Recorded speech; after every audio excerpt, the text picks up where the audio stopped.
ছয় আসনের পীরগঞ্জ রংপুর ৬ পীরগঞ্জ আসনের জামাতের এমপি পদপ্রার্থী মাওলানা নুরুল আমিনের পোস্টার ছেড়ে ফেলেছে একদল দুর্বৃত্তরা। তার ছবিতে গোবর মাটি দিয়ে লেপে দিয়েছে, মাথায় টুপি, মুখে দাড়ি, গোবর দিলে ওরা কেঁদে ফেলল নুরুল আমিন। ও ভাই আল্লাহ, এখনো এই কালচার আছে, এখনো এই কালচার আছে। নুরুল আমিন দীর্ঘ 50টা বছর না 40টা বছর কোরআনের দাওয়াত দিয়ে বেড়াচ্ছে। মাওলানা নুরুল আমিন চেনেন আপনারা? উনি একজন রংপুরের বিখ্যাত একজন আলেমে দ্বীন।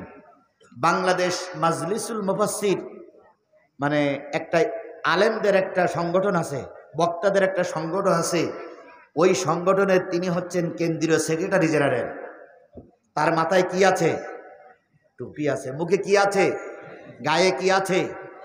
এই পাঞ্জাবি পরা লোকটার, টুপি মাথায় দেওয়া লোকটার, এই মুখে দাড়িওয়ালা লোকটার ছবিতে যারা গোবর দিয়েছ, নুরুল আমিনের মুখে গোবর দেওনি, তারা স্বয়ং আল্লাহ রসুলের মুখে গোবর দিয়েছ। কারণ আলেমরা নবীদের ওয়ারিস নয়। এই কথা বলেন, আলেমরা নবীদের ওয়ারিস নয়। শাহজাহানপুরি থানা পড়ানো হয়েছিল, কে বা কারা পড়াইছিল? সরকার বলেছিল ওরা সরকারি কাজে বাধা। থানা পড়ালাম এখানে, ওখানে সরকারি কাজে বাধা হলো কেন? তার মানে সরকারের একটা অংশ হলো থানা। তা থানার পর অংশ হলে যদি সরকারের ঘায়ে লাগে, ঠিক নবীর একটা উত্তরসূরি হচ্ছে আলেম। সেই আলেমদেরকে যখন অপমান করা হয়, তখন শুধু আলেমদের অপমান করা হয় না, স্বয়ং নবীকে অপমান করা হয়। আর যারাই অপমান করেছে আর অপমানের কাজে যারা সহযোগিতা করেছে, তাদের ফয়সালাটা মালিক তুমি করো। তাদের এই ফয়সালাটাই বিশাল জনতাকে নিয়ে, শাহজাহানপুরীর এই বিশাল কাফেলাকে নিয়ে আল্লাহ তোমার কাছে দোয়া করছি, ফয়সালাটা কে করবে?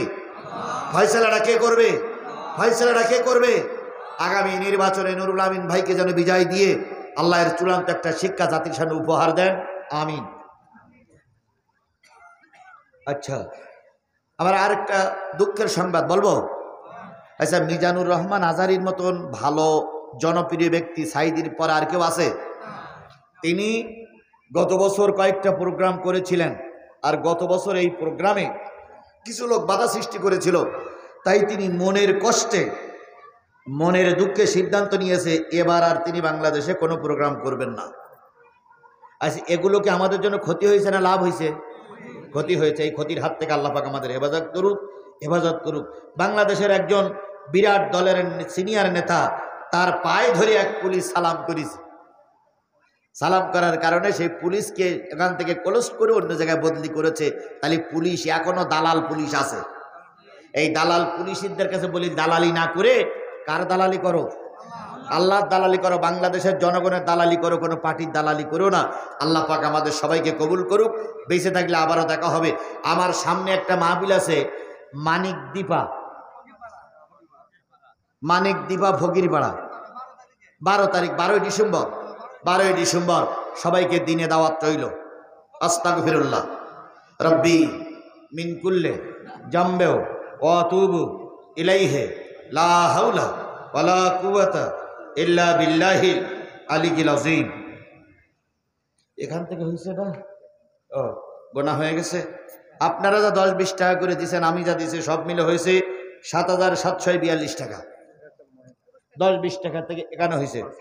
আর মহিলা প্যান্ডেল থেকে হয়েছে 5,710 টাকা। তাহলে তো পেরায় পেরায়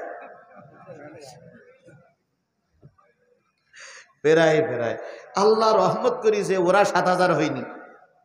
তাহলে আমাদের মান সম্মান সব শেষ হয়ে যেত। 7,742 আর 5,700। আর এগুলো এখন আছে, এগুলো এখনো গোনা হয়নি, পরে গুনবে। যা গোনা হয়েছে, যা করেছে, এই টাকাগুলো মাদ্রাসার কাজে লাগুক। আল্লাহ কবুল করুক, আমিন সুম্মা আমিন, বিজুদিকা আমিন, বিনতিনানিকা আমিন, ইয়া আল্লাহ ইয়া রাব্বুল আলামিন। আমি দোয়া করি যারা আজকে আমার আপ্যায়ন করে নিয়ে আসলেন তাদের জন্য, যাদের বাসায় মেহমান হলাম তাদের জন্য, যারা এতক্ষণ পর্যন্ত ওয়াজ শুনলেন তাদের জন্য, আর যারা এই কাজের সহযোগিতা করেছেন তাদের জন্য। আল্লাহুম্মা আমিন। উনি কত টাকা দিয়েছে? প্রধানত 20,000 না? হ্যাঁ। ربنا ظلمنا أنفسنا وإن لم تغفر لنا وترحمنا لنكونن من الخاسرين ربنا إننا آمنا فاغفر لنا ذنوبنا وقنا عذاب النار رب ارحمهما كما ربياني صغيرا وقل رب ارحمهما كما ربياني صغيرا মহিয়ান বরিয়ান সর্বশক্তিমান আল্লাহ, তুমি তোমার কুদরতি নয়নে